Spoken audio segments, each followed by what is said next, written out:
हरी Saranam learning hub में आप लोगों का बहुत बहुत स्वागत है।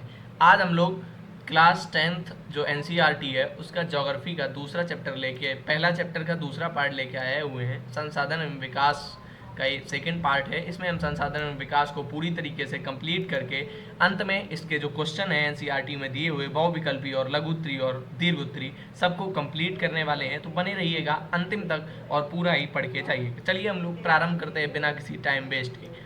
भू संसाधन इसमें टॉपिक आज रहेगा हमारा। Let's begin. मेरा नाम एक बार अपना परिचय दे देते हैं। पंडित पीयूष कुमार दीक्षित मेरा नाम, और मैं हरी सरनम लर्निंग हब में लगातार विगत 3 वर्षों से वर्क कर रहा हूँ। इसकी ऑफलाइन संस्था औरैया उत्तर प्रदेश में अवस्थित है और यहाँ पे विगत 3-4 वर्षों से निरंतर क्लास 9 to 12 तक बोर्ड एग्ज़ाम की प्रिपरेशन के लिए कक्षाएँ चलाई जाती हैं। अब हम लोग ऑनलाइन भी शिफ्ट हुए हैं और ऑनलाइन अभी केवल 10th इंग्लिश, मैथ और अब ज्योग्राफी को भी स्टार्ट कर चुके हैं। तो सब्सक्राइब ज़रूर कर लें और जुड़ लें ताकि चीज़ें प्राप्त करते रहें। चलिए हम लोग स्टार्ट करते हैं। आज हम लोग देखें, सबसे पहले ध्यान से सुनिएगा। हम लोग पिछले चैप्टर में जो हमारे संसाधन होते हैं उनका वर्गीकरण क्या होता है, उनका विकास कैसे होता है, ये सारी चर्चाएं बहुत अच्छे से कर चुके हैं। आज हम बात करेंगे भू उपयोग के बारे में। भूमि संसाधन एक बहुत ही महत्वपूर्ण संसाधन है क्योंकि सारे काम हम भूमि पर ही करते हैं। रहने से लेकर खाने से लेकर जितने भी कार्य संचालित होते हैं सभी कार्य भूमि पर ही संचालित होते हैं। तो भूमि एक बहुत ही बड़ा और बहुत ही महत्वपूर्ण संसाधन है। अच्छा, भारत में भूमि का वितरण कैसे है? तो ये भारत में भूमि का वितरण भी हम लोगों को समझना चाहिए।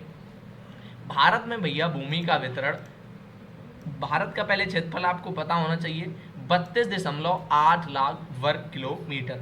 अगर पूरा कहें तो 32,87,263 वर्ग किलोमीटर। ये भारत का पूर्ण भारत का क्षेत्रफल है। ठीक है, ये भारत का कितना पूरा क्षेत्रफल है। लेकिन भारत इसमें से केवल 93% भाग को ही क्या कर रहा है, यूज कर रहा है। बचा हुआ 7% कहाँ गया भैया? आप कहेंगे ना, अगर भारत, ये एनसीईआरटी में फैक्ट दिया गया है 93% भारत यूज कर रहा है इस क्षेत्रफल का 32,87,263 वर्ग किलोमीटर में से।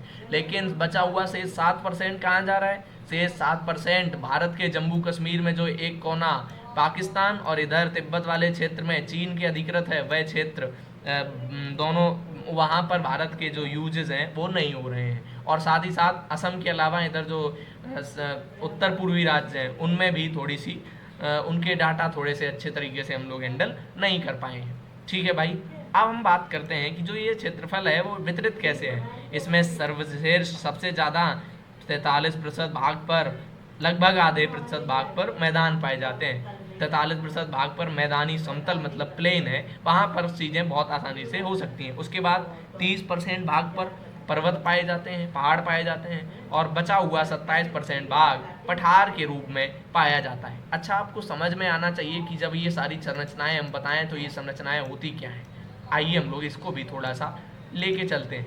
सबसे पहले आप देखेंगे इस तरीके की संरचना प्लेन होती है। प्लेन मतलब मैदान, ये भारत में 43% है। जबकि यहाँ पे आप ऊंची ऊंची टीले नुमा संरचना देखेंगे जो काफ़ी ऊंचाई पर होती हैं। ये क्या रहेंगी? ये आपके पहाड़ रहेंगे या पर्वत रहेंगे। ठीक है, पहाड़ियाँ छोटी छोटी, बड़े बड़े पर्वत हिमालय से लेकर। ठीक है, और दूसरी चीज़, यहाँ पे ऊंची तो है लेकिन इसके ऊपर वाले क्षेत्र प्लेन है। ये मैदान से भी ऊंची है और पर्वत से थोड़ी नीची, लेकिन इसके ऊपर चोटियाँ नहीं है, ये प्लेन है। तो ये क्या कहलाएगा? ये आपका पठार कहलाएगा। ये संरचना क्या कहलाएगी? पठार कहलाएगी। उम्मीद है तीनों बातें आपको अच्छे से समझ में आ गई होंगी। अब हम लोग बात करेंगे भू उपयोग कैसे हम करते हैं। सबसे पहला वन के रूप में। कृषि के लिए अनुपलब्ध भूमि, कुछ भूमि ऐसी होती है जो कृषि के लिए उपलब्ध नहीं होती है। इसके बाद बंजर भूमि, कृषि आयोग भूमि, कुछ भूमि बंजर हो जाती है जिस पर कृषि नहीं की जाती और बेकार, उसके बाद उस पर कृषि आयोग भूमि हो जाती है। फिर गैर कृषि कार्यों में प्रयोग की जाने वाली भूमि, जैसे मकान हो गया, सड़क हो गया, कारखाने हो गए, प्लॉट हो गया। आपने प्लॉट खरीदे हैं, आप प्लॉट खरीदते हैं ना, प्लॉट खरीदे आपने, किसके लिए खरीदे? मकान बनाने के लिए, ना कि कृषि कार्य के लिए। तो यह कृषि गैर कृषि कार्यों में यूज होगी। इसके बाद परती भूमि के अतिरिक्त अन्य कृषि आयोग भूमि, कुछ भूमि तो हमने इसमें मकान, सड़क, कारखाने, दुकान बनाने में यूज कर ली, लेकिन इसके अतिरिक्त भी कुछ भूमि ऐसी होती है जिस पर कृषि नहीं होती है। इसके बाद विविध वृक्ष यानी कि वन वगैरह लगाए, ये भी सब उसी में इंक्लूड कर लेंगे। इस तरीके से हम लोग क्या करते हैं, कृषि का उपयोग करते हैं। अब ध्यान से समझने वाली बातें ये हैं, कृषि में जो सबसे महत्वपूर्ण फैक्टर है वो है मृदा। कृषि में सबसे महत्वपूर्ण फैक्टर है मृदा। तो मृदा किस तरीके से हम समझेंगे, मृदा को समझिएगा। मृदा एक महत्वपूर्ण प्राकृतिक संसाधन है। मृदा एक महत्वपूर्ण प्राकृतिक, नोट करने वाला पॉइंट, प्राकृतिक संसाधन। मृदा मानव निर्मित नहीं, मृदा प्राकृतिक संसाधन है और मिट्टी में ही खेती होती है। मिट्टी कई जीवों के प्राकृतिक आवास भी होते हैं। मृदा में ही हम लोग क्या करते हैं, खेती करते हैं और यह प्राकृतिक आवास भी रहते हैं। यहाँ पर आप देखे होंगे, अगर आपका जीवन सामान्य गुजरा है, किसी नदी के किनारे आप गए हैं, तो इन क्षेत्रों में या तो गुफाएं बनाई मिलेंगी या छोटे छोटे छिद्र होते हैं जिनमें चूहे से लेकर सर्प से लेकर पक्षियों तक सब कुछ, काफ़ी सारे जीव जंतु इनमें रहा करते हैं और चीज़ें कहीं से कहाँ तक काफ़ी ज़्यादा इसमें होती हैं। ठीक है, इसके बाद अब ध्यान से एक बात यहाँ मैंने बता दी है, मृदा कैसी प्राकृतिक संसाधन है और प्राकृतिक संसाधन के साथ साथ यह संसाधन नवीकरण योग्य भी है। प्राकृतिक के साथ साथ नवीकरण योग्य भी है। इसका निर्माण पुनः हो जाता है, यह अपने आप बनने वाली प्रक्रिया है। नदियाँ इसका निर्माण भी करती हैं और इसको समाप्त भी, क्योंकि नदी जब ये बढ़ेगी तो यहाँ से इसको तोड़ के ख़त्म कर देगी, यहाँ से मृदा का अपरदन हो जाएगा। अभी हम मृदा अपरदन को भी आगे देखेंगे लास्ट में, तो आप बिल्कुल टेंशन मत लीजिएगा। मृदा का अपरदन हो जाएगा और मृदा इससे समाप्त हो जाएगी और इनके निर्माण के लिए भी नदियाँ ही कहीं से कहाँ तक जिम्मेदार होती हैं। अब हम लोग बात करते हैं मृदा संसाधन के वर्गीकरण के, मतलब भारत में किस प्रकार का मृदा का वर्गीकरण है, classification of the soils in India. मतलब भारत में मृदाओं का किस तरीके से वर्गीकरण हुआ है। सबसे पहला भारत में जलोढ़ मृदा है, फिर काली रेगुर मृदा है, फिर लाल मिट्टी पीली मिट्टी वाली मृदा है, फिर लेटेराइट और मरुस्थलीय और वन मृदा। 6 तरीके की मृदाएं भारत में हैं। हम लोग इन सबको, यहाँ पे आप पीपीटी में ये फिगर भी देख सकते हैं, चित्र में आप देख सकते हैं किस तरीके से 6 तरीके की मृदाएं दिखाई गई हैं। अब हम लोग आगे बढ़ते हैं और चीज़ों को एक एक करके इन सब को समझने का प्रयास करते हैं कि कौन सी जलोढ़ मृदा है, कौन सी रेगुर है, कौन सी क्या। ठीक, आ जाओ भाई। सबसे पहले बात करते हैं जलोढ़ मृदा की। सबसे पहले जलोढ़ मृदा बहुत ही महत्वपूर्ण मृदाओं में से एक, भारत में सबसे उपजाऊ है। यह मिट्टियों में भारत में कैसी है, सबसे ज़्यादा उपजाऊ है। इस पर सभी तरह की फसलें उगाई जा सकती हैं। ये आप लिख सकते हैं, चावल हो गया, गेहूं हो गया, गन्ना होगा, तंबाकू हो गया, कपास, सोयाबीन, जूट, तिलहन, सब्जियां, इस पर लगभग सब कुछ उगाया जा सकता है। सबसे महत्वपूर्ण, सबसे उपजाऊ मिट्टी भारत में जलोढ़ मिट्टी है। इसका निर्माण कैसे होता है भैया, यहाँ पे तो नहीं दिया है, यहाँ पे समझिएगा। ये जो स्लाइड आप साइड में देख रहे हैं, इसमें जो यहाँ पर मिट्टी पड़ी हुई है ऊपर की तरफ, ऊपर वाली मिट्टी, यही आपकी जलोढ़ मृदा है। मतलब जलोढ़ मृदा का निर्माण नदियों द्वारा लाई गई मृदा के जमाव से होता है। मतलब नदियों से मिट्टी बहकर आई और वह साइड में कहीं जमा हो गई और वहाँ पर एक मैदान नुमा संरचना अवस्थित हो गई। ऐसे ही इसका निर्माण होता है जलोढ़ मृदा का। अच्छा, जलोढ़ मृदा 2 प्रकार की होती है। ये इंपॉर्टेंट पॉइंट है और याद रखने वाला पॉइंट है, क्योंकि बोर्ड एग्जाम में ये बहुत पूछते हैं कि एक होती है इसकी खादर, एक होती है बांगर। तो खादर और बांगर को याद रखना है। कैसे, खादर क्या होती है, बांगर क्या होती है। पुराने जलोढ़ को बांगर कहते हैं। जो पुराना जलोढ़ है, मतलब नदियाँ इसे बहुत पहले लाई थी और जमा करके चली गई हैं, ये पुराना जलोढ़ है। जो पुराना जलोढ़ होता है उसको हम लोग बांगर कहते हैं। और नदियों के आसपास के क्षेत्र में प्रतिवर्ष बहा कर लाई जाने वाली नवीन अधिक उपजाऊ मिट्टी को खादर कहते हैं। मतलब ये पहले आई थी बांगर और खादर इसी वर्ष, जब यमुना नदी, जब चंबल नदी, जब गंगा नदी, जब ब्रह्मपुत्र नदी, जब सिंधु नदी ये बढ़ी, इनमें बाढ़ आई, तो ये आसपास के क्षेत्रों में मिट्टी का जमाव करके चली गई। इसे हम प्रतिवर्ष आने वाली बहा कर लाई गई मिट्टी है, इसलिए खादर कहते हैं। तो इसे याद कैसे रखेंगे, हिंदी वर्णमाला में खाव अक्षर पहले आता है, मतलब नया है। बा अक्षर बाद में आता है, इसलिए पुराना है। तो नई, खा से खादर नया, खा पहले आया तो नया और बा बाद में आया तो पुराना। ठीक है, ये समझ में आई बात। तो अब हम लोग आगे बढ़ते हैं। बांगर मिट्टी समझ में आ गई होगी। अच्छा हाँ, एक चीज़ रह रही है यहाँ पे, ये भारत में कहाँ कहाँ पाई जाएगी, तो पूरे नदियों के आसपास वाले क्षेत्र गिनवा दीजिएगा। बिहार, उत्तर प्रदेश, इधर पंजाब के कुछ क्षेत्र, इधर मध्य प्रदेश के कुछ क्षेत्र और नीचे की तरफ महाराष्ट्र का कुछ भाग, ये सब आप इसमें शामिल कर सकते हैं। मेनली उत्तर प्रदेश को आप कह दीजिएगा। ठीक है, अब थोड़ा सा समझने का प्रयास करिएगा। काली मृदा, दूसरा है काली मृदा। ये भी दूसरी महत्वपूर्ण मृदा है। यहाँ पे साइड में आप स्लाइड इसकी देख सकते हैं काली मृदा की किस तरीके से चीज़ें हैं। इसमें आप दरारें देख रहे होंगे, ये दरारें आपको दिखाई दे रही होंगी, इसमें दरारें पड़ जाती हैं सूखने पर। चलिए हम लोग इसको देखते हैं क्या चीज़ें हैं। काली मिट्टी भारत में, पूर्वी यूरोप में, रूस में पाई जाने वाली मिट्टियाँ हैं। इसका रंग कैसा, काला होता है, इसीलिए इसे रेगुर मृदा भी कहते हैं। दूसरा नाम रेगुर मृदा, ये भी याद रखिएगा। रेगुर मृदा किसे कहते हैं बोले, काली मिट्टी को। ठीक, प्रायः इसमें इसे काली कपास मिट्टी भी कहा जाता है, क्योंकि इसमें कपास की खेती बहुत अच्छी होती है। सबसे अच्छी खेती इसमें कपास की होगी, इसीलिए इसे काली कपास मृदा कहते हैं, काली कपासी मृदा। कहाँ कहाँ पाई जाएगी, महाराष्ट्र, कर्नाटका, गुजरात, मध्य प्रदेश, इन क्षेत्रों में काली मृदा पाई जाती है। इनमें मैग्नीशियम, चूना हो गया, लौह अयस्क, कार्बनिक तत्व अधिक मात्रा में पाए जाते हैं। अब ध्यान से सुनिएगा, ये तो बात इसकी रही। इसका निर्माण कैसे होता होगा, इसका निर्माण वॉल्केनो से होता है, ज्वालामुखी से होता है। ज्वालामुखी उद्गार होता है जब, तो ये लावा के रूप में यहाँ पर जमा हो जाती है और धीरे धीरे ये काली मिट्टी के रूप में काफ़ी करोड़ों वर्षों पश्चात काली मिट्टी के रूप में आके उभरती है। ठीक है, और मैं एक बात बता दूं, मृदा निर्माण में कम से कम लाखों करोड़ों वर्षों का समय लगता है। 1 सेंटीमीटर मृदा बनने में भी बहुत समय लगता है। मतलब ये प्रक्रिया पुनः नवीकरण योग्य तो है मृदा, लेकिन ये प्रक्रिया बहुत धीमी है, इसमें बहुत ज़्यादा क्या जाता है, समय जाता है। ठीक, आइए भाई, नेक्स्ट है आपकी लाल मिट्टी या पीली मिट्टी। लाल मृदा या पीली मृदा, इसको भी देखते चलिएगा। लाल मृदा या पीली मृदा, ठीक है भाई, आ जाओ।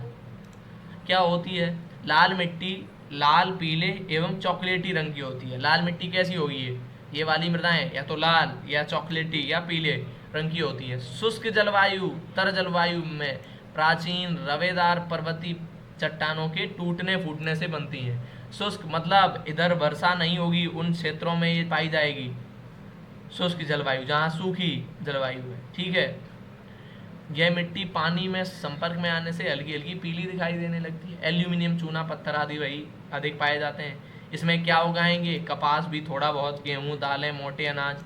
इसको विशेष रूप से आप मोटे अनाज याद रखिएगा, और बाकी आप दोनों जो बाकी फसलें आपने हैं वो इसमें भी चिपका देनी है। ठीक, और कहाँ कहाँ भारत के, विशेषकर उत्तर प्रदेश के बुंदेलखंड क्षेत्र में, दक्षिण भारत के प्रायद्वीपी तक पाई जाती है। मध्य प्रदेश, छत्तीसगढ़, झारखंड, पश्चिम बंगाल, मेघालय, नागालैंड, उत्तर प्रदेश, इन सभी जगहों पर हल्की पूरी मृदा पाई जाती है। निर्माण आप सुन चुके हैं कैसे हुआ निर्माण इसका, ये यहाँ पे रवेदार और पर्वतीय चट्टानों के टूटने से इसका निर्माण हुआ रहा है। ठीक भैया, अब आता है लेटेराइट मृदा। इसको तो आप देख सकते हैं स्लाइड में, ऐसे पत्थरों के रूप में टुकड़ी कंकड़ीली मृदा। इस पर भूमि ज़्यादा, इसमें उपज थोड़ी बहुत होगी, बहुत ज़्यादा अच्छी उपज नहीं होगी। लेटेराइट मृदा क्या है, इसका निर्माण ऐसे भागों में होता है जहाँ शुष्क जलवायु व तर मौसम बारबारी से होता है। ठीक है, यह लेटेराइट चट्टानों की टूट फूट से ही बनती है। लेटेराइट चट्टानों के टूट फूट से मिट्टी चौरस उच्च भूमियों पर मिलती है। इस मिट्टी में लोहा, क्या क्या अधिक, लोहा, एल्यूमिनियम और चूना पत्थर, ये सारे इंक्लूड कर लीजिएगा। लौह ऑक्साइड की उपस्थिति होने के कारण लेटेराइट मृदा का रंग जंग के समान या लालपन होती है। क्यों होती है लाल, ये बात नोट करिएगा, जो मैं बताता चल रहा हूँ ना, नोट करिएगा, ये बहुत ही महत्वपूर्ण टॉपिक है, ये बोर्ड एग्जाम में बहुविकल्पी क्वेश्चन बनाते हैं। ठीक है, लौह ऑक्साइड की उपस्थिति के कारण लेटेराइट मृदा का रंग लाल होता है। ठीक है, इसके बाद इसमें क्या क्या उगाया सकता है, लेटेराइट मिट्टी में चाय, कहवा फसल उगाई जा सकती है, मतलब सीढ़ी नुमा संरचना, सीढ़ीदार खेती यहाँ भी हो सकती है। भारत में लेटेराइट मिट्टी तमिलनाडु की पहाड़ियों में और निचले क्षेत्रों में, कर्नाटक के कुर्ग जिले, केरल राज्य के चौड़े समुद्र तट, महाराष्ट्र आदि क्षेत्रों में मिलती है। ठीक है, ये सारी चीज़ें आपको उम्मीद है समझ के चल रहे होंगे आप लोग, आसानी के साथ समझ में आ रही होंगी। ठीक है, इनको आप नोट भी कर सकते हैं एज इट इज़। इन चीज़ों को आप ऐसे ही, जो मैंने पॉइंट बताए उनको स्पेसिफिक, और बाकी सारी चीज़ों को एज इट इज़ नोट कर सकते हैं। ठीक, 2 मृदाएं और बची हैं, इनको भी मैं देख लेता हूँ। ये दोनों बहुत सरल मृदाएं हैं, मरुस्थलीय मृदा और आपकी वन मृदा। मरुस्थलीय मृदा कहाँ पे पाई जाएगी, विशेषता मरुस्थल में। भारत में मरुस्थल कहाँ है भैया, राजस्थान में, तो राजस्थान वाले क्षेत्र में पाई जाती है। सिलिका, बालू के कण अधिक होते हैं, मतलब इसे बरुआ मिट्टी या बालुई मिट्टी भी कहते हैं मरुस्थलीय मृदा को, ठीक है। इसमें कटीले झाड़ियाँ, कटीले वृक्ष आदि ज़्यादातर पाए जाते हैं। शुष्क जलवायु होती है, वर्षा ना के बराबर, बहुत कम वर्षा वाले क्षेत्रों में पाई जाती है। ये सारी चीज़ें आप इसमें क्या कर सकते हैं, इंक्लूड कर सकते हैं। एग्जाम्पल कहाँ, भारत के सीधे बता दीजिएगा, राजस्थान वाले क्षेत्र, अजमेर, अल्मोड़ा और आपका जयपुर के आसपास वाले क्षेत्र, ये सारी चीज़ें बता दीजिएगा। और भी आप थार रेगिस्तान बता दीजिएगा अगर वर्ल्ड लेवल पे बात करने को कहें तो, ठीक। अच्छा, इसमें फसलें कौन सी उगाई जाएंगी, इसमें कपास की भी फसल थोड़ी बहुत हो जाएगी, गेहूं भी थोड़े बहुत हो जाएंगे, गन्ना की फसल भी हो सकती है, बशर्ते सिंचाई की व्यवस्था होनी चाहिए। अब वैसे ज़्यादातर चीज़ें यहाँ पे उगाई जा सकती हैं, पहले ये प्राचीन काल में बिल्कुल भी संभव पॉसिबल ही नहीं था। वन मृदा, इसमें पर्वतों के पास ज़्यादातर और वनों के आसपास पाई जाने वाली मृदा है। ये पर्वतीय मृदा या वन मृदा आप समझ सकते हैं। पर वन वन वन वाले क्षेत्रों में ये कैसे पाएगी, ज़्यादा पाई जाएगी। वन के मतलब कंकड़ीली पथरीली ये भी मृदा होती है, इसमें भी फसलें ज़्यादातर नहीं उगाई जा सकती हैं और बहुत ही साधारण मृदा है, मतलब इतना इम्पोर्टेंट नहीं है, क्योंकि एनसीईआरटी में मरुस्थलीय मृदा और वन मृदा दोनों ही बहुत छोटे लेवल पे दी गई थी, इसलिए हमने इनको बहुत ज़्यादा वृहद लेवल पे इंक्लूड नहीं किया है। तो ये सारी रही काली मृदा, इन सब का मैंने डिस्क्राइब करके बताया। अब आते हैं मेन टॉपिक पे, मृदा अपर्दन। मृदा अपर्दन और मृदा संरक्षण। मृदा का अपर्दन भी होता है और संरक्षण भी। अपर्दन आप यहाँ पे देख सकते हैं। वैसे आपने अगर पढ़ा है अपर्दन तो सही है, नहीं पढ़ा है तो आज आप समझ के ही जाएंगे कि मृदा अपर्दन होता क्या है। एक सीधी सी बात समझिएगा। सबसे पहले मैं एक एक्सपेरिमेंट दे रहा हूँ। आपके घर में पौधे होंगे, गमला होगा ना, पौधा होगा कहीं ना कोई, गमले होंगे। अगर आप किसी ग्रामीण क्षेत्र से बिलोंग करते हैं तो आपके पास पहले से ही ज़मीन होगी जहाँ पे मिट्टी होगी। वहाँ पे आप एक एक्सपेरिमेंट करिएगा। बॉटल में जल लेके जाइएगा, पानी भर के एक बोतल, और उस बॉटल को यहाँ पे जहाँ पे आपका गमला है या जहाँ पे मिट्टी हो वहाँ पे एक ही जगह पर ऐसे करके गिराते रहिएगा थोड़ी देर तक। जितना पानी हो उसमें पूरा बॉटल भर डाल दीजिएगा, ठीक, पूरी बॉटल। आप पाएंगे कि जहाँ पे आपने ये सारा पानी एक साथ डाला है वहाँ पर मिट्टी नीचे की ओर धंस गई है, छोटा सा गड्ढा टाइप का बन गया है और वो मिट्टी इधर और उधर बह गई है। ये आप करके देखिएगा एक्सपेरिमेंट घर पे अपना, ठीक। देखेंगे मिट्टी उधर उधर बह गई है और यहाँ पे छोटा सा गड्ढा नुमा संरचना स्थित हो गई है। तो यही होता है मृदा का अपर्दन। एक स्थान से मृदा का दूसरे स्थान पर जल द्वारा बह जाना, जल अपर्दन। ये अगर पवन द्वारा मतलब हवाओं के द्वारा बह रही है तो पवन अपर्दन। इस तरीके से ही हम इसको समझ सकते हैं। आज धूप आंधी आएगी, तूफान आएगा तो ये अपर्दन तेज गति से होगा, और अगर वर्षा होगी तो ये अपर्दन तो भी होगा। नदियों द्वारा भी यह अपर्दन होगा, झीलों द्वारा, झरनों द्वारा तो भी यह अपर्दन होगा। क्या आपको ये एक्सपेरिमेंट समझ में आया गमले वाला? ये आप करके देखिएगा। अच्छा, तो यहाँ पे कैसे ये अपर्दन हुआ? ये नालियाँ जो बनी हैं, यहाँ पे वर्षा जल आया होगा, वर्षा हुई होगी और ये ढाल इधर रहा होगा, ठीक है, ये ढाल इधर रहा होगा या उधर भी हो सकता है, ये ढाल उधर भी रहा हो सकता है ऊपर की ओर। तो जब वर्षा जल यहाँ पे गिरेगा तो ये ढाल के साथ जल यहाँ पे बह के कहीं जाने का, नदी या नाले या किसी ना किसी प्राकृतिक स्रोत में मिलने का प्रयास करेगा। तो वो अपने साथ मिट्टी को भी लेके जाएगा और धीरे धीरे ये मिट्टी जब यहाँ से जाती रहेगी तो यहाँ पे नाली नुमा संरचना बनेगी। इसे अवनालिका अपर्दन कहेंगे। ये आगे जब आप कक्षाओं में इनको अपर्दन को पढ़ेंगे तब आपके साथ ये सब कुछ बताया जाएगा। फिलहाल आप ये समझिए कि मिट्टी एक जगह से दूसरी जगह बह के चली गई, जल के द्वारा तो जल अपर्दन, पवन के द्वारा तो पवन अपर्दन। यहाँ पर भी ये वृक्ष आप देख रहे होंगे, ये पहले यहाँ ऐसा जैसे ये वृक्ष लगा हुआ है ऐसे ये पहले यहाँ पे बना होगा पूरा मृदा की संरचना, वहाँ पे लगा होगा। लेकिन जब ये वर्षा जल के द्वारा इसका कटाव हो गया या नदी बढ़ी और यह पूरी संरचना इसमें धंस गई और बह के दूसरी जगह चली गई तो यह वृक्ष अब यहाँ पे टूटा फूटा पड़ा है। और यह जो भी दिखाई दे रही है संरचना, कुछ वर्षों बाद यह भी संरचना यहाँ से खत्म और नदी अब यहाँ पे चल के आएगी और यहाँ से बहना शुरू करेगी। मैंने ये एक्चुअली सब कुछ देखा है क्योंकि मैं यमुना नदी के क्षेत्र से बिलोंग करता हूँ। चंबल नदी को भी मैंने बहुत पास से देखा है। तो ये सारी नदियों की मैंने ये चीज़ें देखी हुई हैं। आप अगर नदी वाले क्षेत्र में कहीं जाएंगे नदी बेसिन में तो आप पाएंगे कि इस तरीके की पहाड़ियाँ, छोटी छोटी श्रृंखलाएँ, संरचनाएँ दिखती हैं, जो आप पूछेंगे वहाँ के लोगों से तो पाएंगे कि प्रत्येक वर्ष नदी के द्वारा वो काट दी जाती हैं, मृदा खत्म हो जाती है और यहाँ से खेती वाली भूमि, जो कृषि योग्य भूमि है, वह धीरे धीरे कम होती जा रही है और नदी इस ओर बढ़ती चली जा रही है और दूसरी ओर छोड़ रही है नदी। ऐसा नहीं है कि नदी में जल बढ़ रहा है, दूसरी ओर से नदी में क्या रेत पड़ रहा है, इधर बालू वाला और रेगिस्तान नुमा संरचना बनती चली आ रही है और इधर नदी बढ़ती चली जा रही है। इसे भी मृदा अपरदन कहेंगे। मुश्किल से आपको, मुझे लगता है कि इसे समझने में कोई भी परेशानी आई होगी। मैंने बहुत ही ईजिली आपको ये डिफाइन कर दिया है। अब आप समझिएगा मृदा अपरदन के साथ क्या होता है कि मृदा का संरक्षण कैसे हो।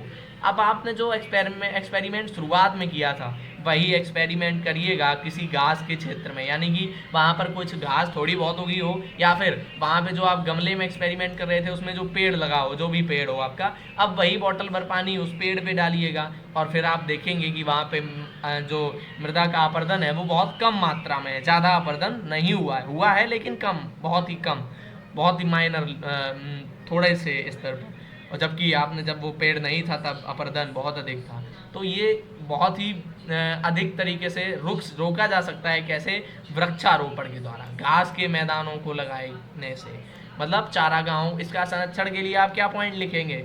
इसका सबसे पहला उपाय है वनों को बचाया जाए, वन विनाश को रोकना, अधिक से अधिक वन रोपना, वृक्षारोपण करना, और क्या, घास के मैदानों का उचित प्रबंधन, घास के मैदान अधिक से अधिक लगाए जाएं और उनकी अति पशुचारण ना हो, ज़्यादा घास के मैदान नष्ट ना किए जाएं, कृषि को बहुत समय तक खुला ना छोड़ा जाए, उस पर निरंतर खेती होती रहनी चाहिए, मतलब फसल लगा दी जाए। ये सारी चीज़ें इसमें क्या कर सकती हैं? हेल्पफुल हो सकती हैं, सहायक हो सकती हैं। ठीक है भाई, अब आते हैं थोड़े से इसके जो क्वेश्चन दिए गए हैं इनको मैं दिखा के और इस चैप्टर को फिनिश कर दूंगा। सबसे पहले आप ध्यान से सुनिएगा, बहुविकल्पी क्वेश्चन है, क्लास 10th की एनसीईआरटी की मैं बात कर रहा हूँ। ये लौह एस किस प्रकार का संसाधन है? ये आपको पहले चैप्टर, अगर आपने इसका पहला वीडियो नहीं देखा है तो उसकी लिंक मैं डिस्क्रिप्शन बॉक्स में और आई बटन में दे दूंगा, तब आप देखेंगे। उसके बाद अगर आप ये क्वेश्चन करेंगे तो आपको बहुत ही ईजी जाएगा। अगर नहीं देखना है तो भी मैं इसको करवा ही दे रहा हूँ। लौह अयस्क किस प्रकार का संसाधन है? क्या लौह अयस्क नवीकरण है, मतलब लौह अयस्क पुनः बनाए जा सकते हैं? जी नहीं। लौह अयस्क में जीवन होता है? जी नहीं। प्रवाह? जी नहीं। अनवीकरण, मतलब लौह अयस्क अनवीकरण संसाधन है। जबकि अगर ये क्वेश्चन होता कि भूमि या मृदा किस प्रकार का संसाधन है, भूमि नहीं, सॉरी, मृदा, भूमि नहीं कहेंगे, मृदा कहेंगे। मृदा किस प्रकार का संसाधन है? आप कहेंगे नवीकरण संसाधन है। मृदा नवीकरण योग्य संसाधन है। ठीक, 2 क्वेश्चन कंप्लीट हो गए। अब आता है ज्वारीय ऊर्जा निम्नलिखित में से किस प्रकार का संसाधन है? ज्वारीय ऊर्जा कैसी संसाधन है? तो ज्वारीय ऊर्जा को पुनः प्राप्त किया जा सकता है, पुनः प्रापूर्ति योग्य संसाधन है। इसके बाद पंजाब में भूमि निम्नीकरण का क्या कारण है? क्या गहन खेती पंजाब में है? जी हाँ, हो सकती है। और दूसरा भी देख लीजिए, सबको देख के चलिए ना। वनोन्मूलन? जी नहीं, पंजाब में वनोन्मूलन नहीं है। अति पशुचारण? जी नहीं, यह भी नहीं है। अधिक सिंचाई? ये भी नहीं होगा। सबसे अधिक प्रभावी क्या है? गहन खेती, क्योंकि हरित क्रांति जब हुई है, हरित क्रांति का सबसे ज़्यादा प्रभाव पंजाब में ही दिखा है। अधिक से अधिक रसायनों का प्रयोग, अधिक से अधिक नवीन तरीके के बीज, उसमें कृत्रिम बीज बनाना, सिंचाई बहुत ज़्यादा, ये सारी चीज़ें वहाँ पे हुई हैं। तो कृषि पे ही आप टिक करेंगे, यही ऑप्शन सबसे सुटेबल है। निम्नलिखित में से किस प्रांत में सीढ़ी रोपानी खेती हो? सीढ़ी नुमा खेती कैसे होती है? ऐसे, ये पर्वत पहाड़ी क्षेत्र होगा, ये पंजाब समतल क्षेत्र, हरियाणा समतल क्षेत्र, उत्तर प्रदेश मैदान है, उत्तर प्रदेश के मैदान, कौन बचा? उत्तराखंड, यहाँ पे सीढ़ीदार खेती होती है। अंतिम क्वेश्चन बहुविकल्पी में, इनमें से किस राज्य में काली मृदा पाई जाती है? क्या जम्मू कश्मीर में काली मृदा? जी नहीं। गुजरात में? जी हाँ। राजस्थान में मरुस्थली मृदा? ये भी नहीं होगा। झारखंड में? ये भी नहीं होगा, काली मृदा नहीं। गुजरात सबसे सही ऑप्शन, अभी मैंने पढ़ा भी था। अब यहाँ पे देखिए, जो 30 शब्दों में उत्तर देने हैं, लघु उत्तरी। 3 राज्यों के नाम बताइए जहाँ काली मृदा पाई जाती है। एक तो ये रहा गुजरात, और एक मध्य प्रदेश, और एक कर्नाटक, और एक महाराष्ट्र। 4 बता दिए मैंने। इनमें कौन सी फसल सबसे अच्छी? कपास, फिर गन्ना, जूट, सब कुछ लिख दीजिएगा।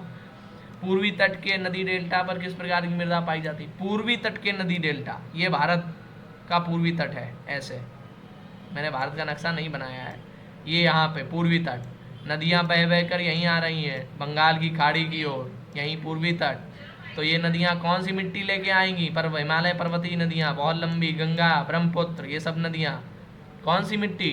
बोले जलोढ़ मिट्टी। ये सब पढ़ने वाली चीज़ें हैं, समझने योग्य, ठीक है। पहाड़ी क्षेत्रों में मृदा अपरदन रोकथाम के लिए क्या उपाय? वृक्षारोपण। और भी चीज़ें आप लिख सकते हैं। जैव और जैव संसाधन क्या होते हैं? जैव अजैव।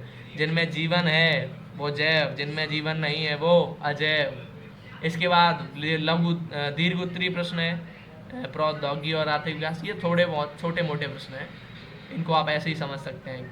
एक बार बता दूं, वरना कहेंगे मास्टर ऊपर ऊपर पढ़ा के निकल जाता है। भारत में भूमि उपयोग प्रारूप का वर्णन कीजिए। भूमि उपयोग अभी मैंने बताया था। इसमें वर्ष 1960-61 से वन के अंतर्गत क्षेत्र की महत्वपूर्ण वृद्धि नहीं हुई है, इसका कारण बताइए। 1960-61 से अब तक वन में वृद्धि नहीं हुई है। जी हाँ, बिल्कुल नहीं हुई है। भारत में होने चाहिए 33% भूभाग पर वन। 33% भूभाग पर वन होने चाहिए। हैं कितने पे? 21 से थोड़ा अधिक, 21% भूभाग पर। क्या ये कम है? जी हाँ, बहुत कम है। तो सुधार क्यों नहीं हुआ?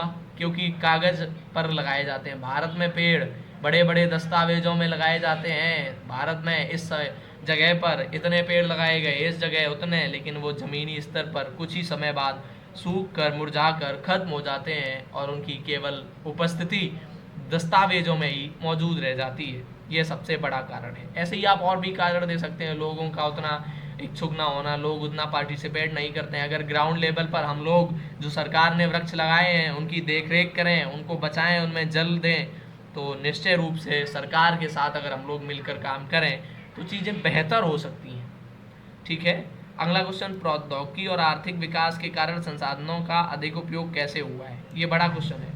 प्रौद्योगिकी और आर्थिक विकास। आर्थिक विकास के लिए चीज़ें हम लोग बहुत ज़्यादा से ज़्यादा कंज्यूम करना चाहते हैं। जैसे मैं कहूँ, जैसे भूमिगत जल है, इसका हम लोग अपने आर्थिक विकास के लिए, पहले तो हम इसको ज़मीन से निकाल ही रहे थे, लेकिन अब हम निकालते हैं और कहते हैं ये जल गंदा है, ये अच्छा नहीं है, इसको हम फिल्टर करेंगे। और फिल्टर करने में हम आधे से अधिक जल वेस्ट कर देते हैं, उसको हम कह देते हैं ये वेस्ट है, ये वाटर यूजेबल ही नहीं है, इसका उपयोग ही नहीं किया जा सकता।